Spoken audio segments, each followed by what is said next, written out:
Dian terima satu mesej, ada yang kata nak datang takut, nampak premium sangat. Kakak abang jangan risau. Kenapa ramai datang Galeri Dian ni? Sebab special walk-in je ada special price.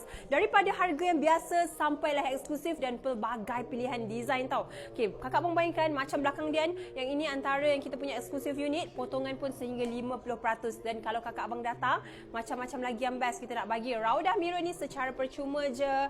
Macam ni 400 lebih je kakak abang, besar macam ni dah boleh bawa balik. Tapi ingat, semua ni special walk-in sahaja.